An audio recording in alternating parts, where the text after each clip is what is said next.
नमस्कार। नवरात्रि का तीसरा दिन है आज और आज हम माँ दुर्गा के तीसरे स्वरूप माँ चंद्रघंटा पर बात करने वाले हैं। जी। हमारे पास कुछ स्रोत सामग्री है। माँ चंद्रघंटा साहस और शांति का संगम इस शीर्षक वाले लेख से। तो कोशिश यही रहेगी कि हम माँ चंद्रघंटा के स्वरूप को समझें, उनके महत्व को और उनसे क्या शिक्षाएं मिलती हैं, इस पर थोड़ी गहराई से चर्चा करें। बिल्कुल। और माँ चंद्रघंटा का स्वरूप अपने आप में है भी बहुत अनूठा। हाँ। मतलब वे शांति और शौर्य दोनों का एक ही मूर्ति में संगम है। भक्तों के लिए तो एकदम करुणामयी माँ है, लेकिन जब शत्रुओं का सामना होता है तो अत्यंत उग्र भी हो जाती हैं। अच्छा। तो ये समझना बड़ा दिलचस्प है कि वो कैसे इन दो विपरीत गुणों को संतुलित करती हैं। स्रोत भी इस पर काफी कुछ बताते हैं। तो चलिए इसी से शुरू करते हैं, उनके स्वरूप को ही थोड़ा और खोलते हैं। हम जानते हैं कि नवदुर्गा का तीसरा रूप है। जी हाँ। नवरात्रि के तीसरे दिन उनकी पूजा होती है। जी हाँ। और नाम चंद्रघंटा, इसका अर्थ भी करीब करीब साफ है। चंद्र मतलब चंद्रमा और घंटा मतलब घंटी उनके मस्तक पर है ये। पर उनका पूरा स्वरूप, स्रोत क्या बताते हैं इसके बारे में, कुछ खास? हाँ, स्रोत बताते हैं कि उनका स्वरूप बहुत भव्य है, तेजस्वी। उनकी आभा मतलब चमक जी। बिल्कुल शुद्ध सोने जैसी बताई गई है। सोने जैसी? हाँ, जो दिव्यता और पवित्रता दिखाती है। उनकी 10 भुजाएं हैं और वे युद्ध के लिए तैयार गरजते हुए सिंह पर बैठी हैं। सिंह पर? जी, सिंह पर बैठना ही अपने आप में शक्ति, नियंत्रण और धर्म स्थापना के संकल्प को दिखाता है। और जैसा आपने कहा, माथे पर वो घंटे के आकार का अर्धचंद्र, वो तो उनकी सबसे खास पहचान है ही। और उन 10 भुजाओं में वो कई तरह के अस्त्र शस्त्र रखती हैं। स्रोत बताते हैं कि त्रिशूल है, गदा, तलवार, खड्ग, धनुष बाण, ये सब संहारक शक्तियों के प्रतीक हैं। हाँ हाँ। पर साथ ही उनके हाथों में कमल का फूल भी है, कमंडल है, जपमाला भी है, जो सृजन, आध्यात्मिकता, सौम्यता दिखाते हैं। अच्छा, तो दोनों तरह की चीजें हैं। बिल्कुल। और एक हाथ हमेशा वरद मुद्रा या अभय मुद्रा में रहता है, भक्तों को आशीर्वाद देने के लिए, निर्भयता देने के लिए। उनकी मुख मुद्रा भी, स्रोत कहते हैं, बड़ी अद्भुत है। कैसी? मतलब युद्ध के लिए तैयार होते हुए भी चेहरा एकदम शांत, सौम्य, करुणामय। यही विरोधाभास आप कह सकते हैं उनकी विशेषता है। 10 भुजाएं, इतने सारे अस्त्र शस्त्र, फिर सिंह की सवारी, ये तो बिल्कुल एक योद्धा का रूप लग रहा है। जी। तो इस शक्तिशाली रूप के पीछे कहानी क्या है? स्रोत में देवी पार्वती के शिवजी से विवाह के बाद इस रूप को धारण करने का जिक्र आता है। इसकी क्या पृष्ठभूमि है? कुछ कहानी? हाँ, बिल्कुल। पौराणिक कथाओं में और जो हमारे स्रोत हैं, उनके अनुसार भी ये रूप देवी पार्वती ने भगवान शिव से विवाह के बाद ही धारण किया था। अच्छा। कथा कुछ यूं है कि देवताओं और असुरों में बहुत भयंकर युद्ध चल रहा था। महिषासुर जैसे जो शक्तिशाली असुर थे, उनके अत्याचारों से तीनों लोग परेशान थे। देवता हार रहे थे। उन्हें समझ नहीं आ रहा था कि इन असुरों को कैसे रोकें। तो ऐसे मुश्किल समय में देवताओं ने त्रिदेवों से मदद मांगी, ब्रह्मा, विष्णु, महेश। हाँ। तब त्रिदेवों के तेज और बाकी देवताओं के अंश से माँ दुर्गा प्रकट हुई। लेकिन माँ चंद्रघंटा का ये विशेष रूप तब ज्यादा सामने आया जब देवी पार्वती, जो पहले शांत थीं, तपस्विनी थीं, उन्होंने महसूस किया कि भाई धर्म की रक्षा के लिए, भक्तों की सुरक्षा के लिए सिर्फ तप और शांति काफी नहीं है। अच्छा, शक्ति दिखानी भी जरूरी है। स्रोत इस बात पर जोर देते हैं कि ये रूप उन्होंने खास तौर पर दुष्टों के नाश और साधुओं के रक्षा के संकल्प के साथ लिया था। और उनके युद्ध के बारे में क्या वर्णन मिलता है? उनकी युद्ध कौशल या वो जो घंटे की आवाज है, उसके असर के बारे में स्रोत कुछ खास बताते हैं? बिल्कुल बताते हैं। स्रोत कहते हैं कि जब माँ चंद्रघंटा युद्ध भूमि में आती थीं, तो उनका सिंह इतनी जोर से दहाड़ता था कि दिशाएं गूंज उठती थीं। बाप रे। हाँ, लेकिन उससे भी ज्यादा डरावनी होती थी उनके माथे पर जो अर्धचंद्र घंटा है, उसकी आवाज। जी। कहते हैं कि उस घंटे की टंकार इतनी भयानक, इतनी तेज होती थी कि बड़े बड़े राक्षस भी उसे सुनकर डर के मारे कांपने लगते थे। उनका हौसला टूट जाता था, वो भाग खड़े होते थे। अच्छा। ये आवाज सिर्फ डराती नहीं थी, बल्कि असुरों की जो मायावी शक्तियां होती थीं, उनको भी कमजोर कर देती थीं। उन्होंने अपने त्रिशूल से शुंभ, निशुंभ जैसे असुरों के सेनापतियों को मारा, अपनी तलवार से दूसरे दैत्यों का संहार किया। स्रोत ये खास तौर पर बताते हैं कि युद्ध में वो बहुत उग्र, बहुत निर्मम दिखती थीं। उनकी आंखों में जैसे क्रोध की ज्वाला होती थी। लेकिन ये गुस्सा किसी व्यक्ति से नहीं, बल्कि अधर्म के खिलाफ था। यहीं पर वो बात फिर से आ जाती है जो आपने शुरू में कही थी। जी युद्ध में इतनी उग्रता हाँ। और फिर भक्तों के लिए उतनी ही करुणा, ये कैसे? स्रोत इसे कैसे समझाते हैं, ये विरोधाभास? स्रोत इसे देवी के संतुलन साधने की अद्भुत क्षमता बताते हैं। संतुलन? जो भक्त हैं, जो उनकी शरण में आ गए, उनके लिए माँ का दिल हमेशा करुणा और प्यार से भरा रहता है। उनका जो अभय हाथ है वो इसी का प्रतीक है कि बाहर चाहे कितनी भी उथल-पुथल हो, कितना भी संघार क्यों न चल रहा हो, उनके भक्तों के लिए सुरक्षा और शांति का आश्वासन हमेशा है। वे दुष्टों को मारती हैं ताकि सज्जन लोग जी सके, उनका पालन हो सके। ये न्याय और संतुलन का सिद्धांत है जो उनके रूप में दिखता है। चलिए अब थोड़ा उनके नाम और प्रतीकों के गहरे अर्थों पर बात करते हैं। चंद्र और घंटा, क्या इनका बस सीधा मतलब ही है या इनके पीछे कुछ और गहरा प्रतीकवाद है? स्रोत क्या कहते हैं? स्रोत इनके पीछे काफी गहरा प्रतीकवाद बताते हैं, सिर्फ शाब्दिक अर्थ नहीं है। अच्छा। चंद्र सिर्फ वो आधे चांद का आकार नहीं है, वो शांति का प्रतीक है, शीतलता, सुंदरता, कला, मन की पवित्रता का प्रतीक है। चंद्रमा भावनाओं को भी काबू में रखता है, तो ये भावनात्मक संतुलन और मानसिक शांति भी दिखाता है। ये ब्रह्मांड की जो स्त्री ऊर्जा है, जो ग्रहण करने वाली ऊर्जा है, उसका भी प्रतिनिधित्व करता है। और घंटा? हाँ, घंटा की जो आवाज है वो बहुत महत्वपूर्ण मानी गई है। स्रोत बताते हैं कि ये सिर्फ नकारात्मक शक्तियों को भगाने वाली आवाज नहीं है। नहीं, बल्कि ये ब्रह्मांडीय चेतना की आवाज है, जिसे नाद कहते हैं, उसका प्रतीक है। इसकी टंकार से माहौल शुद्ध होता है, सोई हुई पॉजिटिव एनर्जी जागती है, और जो साधक है उसका मन बाहरी चीजों से हटकर अंदर की ओर जाता है। अच्छा। ये बुरी शक्तियों के लिए तो विनाशकारी है, पर भक्तों के लिए ये जागरण है, दिव्यता का बुलावा है। तो चंद्र घंटा नाम का मतलब हुआ वो देवी जो चांद की तरह शांति और ठंडक देती हैं, और घंटे की आवाज से सारी नेगेटिविटी और अज्ञान को खत्म करके दिव्यता को जगाती हैं। ये तो वाकई बहुत गहरा अर्थ है। और उनका वाहन सिंह और जो अस्त्र शस्त्र हैं, उनके प्रतीकवाद के बारे में स्रोत क्या कहते हैं? क्या वो सिर्फ लड़ाई के हथियार हैं? नहीं, वो सिर्फ लड़ाई के हथियार नहीं है, वो गहरे आध्यात्मिक संदेश देते हैं।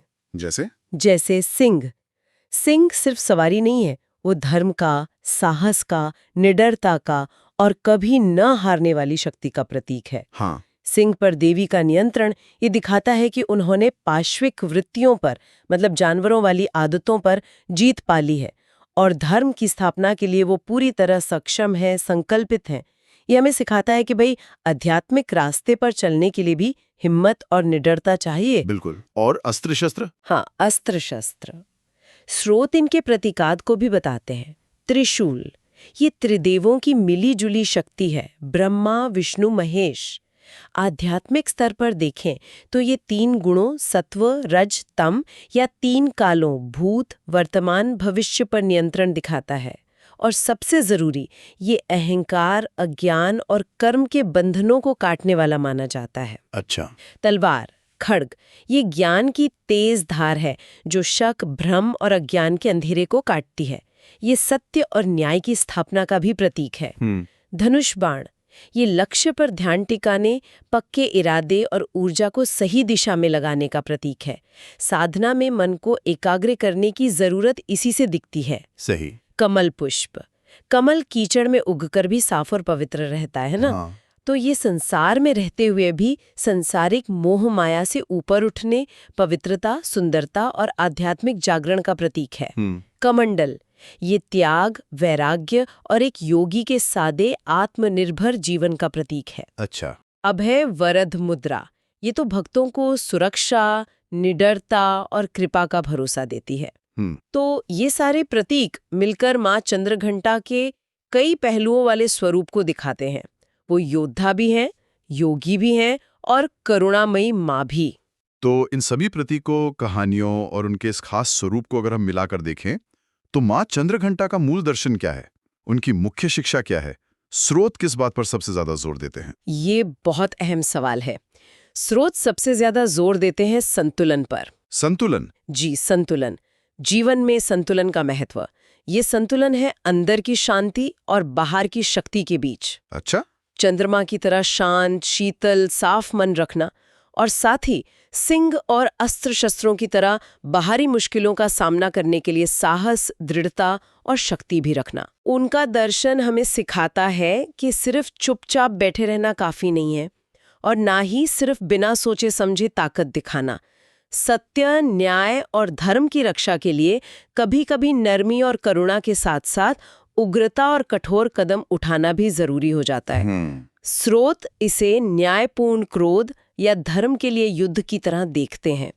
वो सिखाती हैं कि सच्ची शक्ति सिर्फ शारीरिक बल में नहीं है, बल्कि नैतिक बल, मन की शांति और बाहरी दृढ़ता के सही मेल में है। सही कहा। और ये संतुलन साधना ही जिंदगी की सबसे बड़ी चुनौतियों में से एक है। ये दर्शन सुनने में तो बहुत प्रभावशाली है, लेकिन आज की जो दुनिया है, आधुनिक भागदौड़ भरी, अक्सर तनावपूर्ण जिंदगी, इसमें ये ज्ञान कितना प्रासंगिक है, कितना काम का है? हम माँ चंद्रघंटा की इन शिक्षाओं से मतलब व्यावहारिक तौर पर क्या सीख सकते हैं, कैसे अपना सकते हैं? लेकिन उनकी शिक्षाएं तो आज शायद पहले से भी ज्यादा प्रासंगिक हैं। हाँ। स्रोत भी यही बताते हैं। आज हम बाहर की दुनिया में कंपटीशन, झगड़े, अन्याय, ऐसी कितनी ही चुनौतियों का सामना करते हैं और अंदर ही अंदर तनाव, डर, असुरक्षा, मन की अशांति से जूझते हैं। बिल्कुल। तो माँ चंद्रघंटा का संदेश यहाँ बिल्कुल सीधा लागू होता है। पहला तो साहस और निर्भयता। उनकी तरह हमें जीवन की मुश्किलों का, चाहे वो पर्सनल हो, प्रोफेशनल हो या सामाजिक, बिना डरे हिम्मत से सामना करना सीखना होगा। हाँ। अन्याय या कुछ गलत हो रहा हो तो उसके खिलाफ आवाज उठाने की हिम्मत जुटानी होगी। दूसरा, आंतरिक शांति। बाहर के हालात जैसे भी हों, मन को चंद्रमा की तरह शांत और स्थिर रखने की कोशिश करनी होगी। ध्यान, योग या खुद के बारे में सोचना, ये सब मदद कर सकते हैं। स्रोत इशारा करते हैं कि मन की शांति ही बाहरी ताकत का आधार बनती है। सही। तीसरा और सबसे महत्वपूर्ण, संतुलन। ये सीखना होगा कि कब शांत रहना है और कब दृढ़ता दिखानी है, कब माफ करना है और कब जवाब देना है न्याय के दायरे में। अपने परिवार, अपने मूल्यों, अपने सच की रक्षा के लिए मजबूत रहना जरूरी है, लेकिन दिल में करुणा और संवेदना को बिना खोए।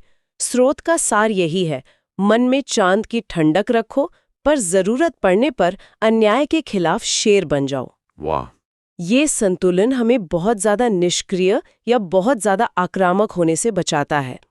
और चौथा, नकारात्मकता का नाश। जैसे वो घंटे की आवाज से असुरों का नाश करती हैं, हमें भी अपने अंदर की नेगेटिविटी, डर, गुस्सा, जलन, शक, इनको पहचान कर दूर करने की कोशिश करनी चाहिए। स्रोत सामग्री में उनके कुछ खास मंत्रों का भी जिक्र है। ध्यान मंत्र, स्तुति, कवच मंत्र, इनका क्या महत्व है? ये कैसे मदद करते हैं? हाँ, स्रोत में इन मंत्रों का जिक्र मिलता है। जैसे ध्यान मंत्र है, पिंडज प्रवरारूढ़ा चंडकोपा स्त्रकेर युता प्रसादम तनुते मह्यम चंद्रघंटा यशस्विनी। स्तुति है, या देवी सर्वभूतेषु माँ चंद्रघंटा रूपेण संस्थिता नमस्तस्यै नमस्तस्यै नमस्तस्यै नमो नमः। और शायद कवच मंत्र भी। इन मंत्रों का जाप सिर्फ पूजा का हिस्सा नहीं है, इनका गहरा मनोवैज्ञानिक और आध्यात्मिक असर माना जाता है। अच्छा। ध्यान मंत्र ये साधक को उनके स्वरूप पर ध्यान लगाने में मदद करता है, जिससे उनके गुण, साहस, शांति, शक्ति को अपने अंदर महसूस किया जा सके। स्तुति ये देवी के प्रति श्रद्धा और समर्पण दिखाने का तरीका है। इससे भक्त का अहंकार कम होता है और वो उस बड़ी चेतना से जुड़ने की कोशिश करता है। कवच मंत्र जैसा नाम से ही पता चल रहा है, ये सुरक्षा के लिए है। माना जाता है कि इसके जाप से एक सुरक्षा का घेरा बनता है, जो बाहरी नेगेटिव असर और अंदर के डर से बचाता है। स्रोत बताते हैं कि इन मंत्रों को अगर रोज और श्रद्धा से जपा जाए तो व्यक्ति के अंदर साहस, आत्मविश्वास और निडरता बढ़ती है। मन शांत होता है और जीवन की मुश्किलों का सामना करने की अंदरूनी ताकत मिलती है। ये मंत्र उस दिव्य ऊर्जा से जुड़ने का माध्यम है जिसका प्रतीक माँ चंद्रघंटा है। ये सिर्फ शब्द नहीं, बल्कि खास ध्वनि कंपन है जो चेतना पर असर डालते हैं। तो अगर हम पूरी इस चर्चा को समेटें तो माँ चंद्रघंटा साहस, शांति, न्याय और विजय की एक बहुत शक्तिशाली प्रतीक हैं। बिल्कुल। वो सिर्फ बाहरी दुश्मनों को ही नहीं मारती, बल्कि हमारे अपने अंदर जो डर, शक, नेगेटिविटी जैसे असुर बैठे हैं, उनका भी नाश करती हैं और अपने भक्तों को एक तरह की सुरक्षा और मन की स्थिरता का वरदान देती हैं। उनका स्वरूप वाकई शांति और शक्ति के संतुलन का एक अद्भुत और प्रेरणा देने वाला उदाहरण है। बिल्कुल सही कहा आपने। और इस चर्चा के अंत में मैं श्रोताओं के लिए एक सोचने वाली बात छोड़ना चाहूंगी, जो स्रोत के संदेश को और गहरा करती है। हाँ, जरूर। आज की दुनिया जो इतनी तेजी से बदल रही है, इतनी सारी इन्फॉर्मेशन है, इतने दबाव हैं, जहां हमें एक तरफ अपनी इच्छाओं को पूरा करने के लिए मजबूत और प्रतिस्पर्धी बनना पड़ता है, हाँ, वहीं दूसरी तरफ मन की शांति और भावनात्मक स्थिरता की तलाश भी उतनी ही ज्यादा है। ऐसे में माँ चंद्रघंटा का ये संतुलन वाला संदेश कितना जरूरी हो जाता है ना। बहुत ज्यादा। हम अपनी रोज की जिंदगी में, अपने रिश्तों में, अपने काम में इस चंद्र वाली ऊर्जा, शांति, करुणा, स्थिरता और घंटा वाली ऊर्जा, जागरूकता, साहस, नेगेटिविटी का सामना को कैसे साध सकते हैं, कैसे बैलेंस कर सकते हैं? क्या ये संतुलन ही वो चाबी है जो हमें बाहरी कामयाबी के साथ साथ अंदरूनी सुकून भी दिला सकती है? इस संतुलन को अपने अंदर खोजना और साधना, शायद यही माँ चंद्रघंटा की उपासना का असली प्रसाद है, जिस पर हम सब सोच सकते हैं, मनन कर सकते हैं।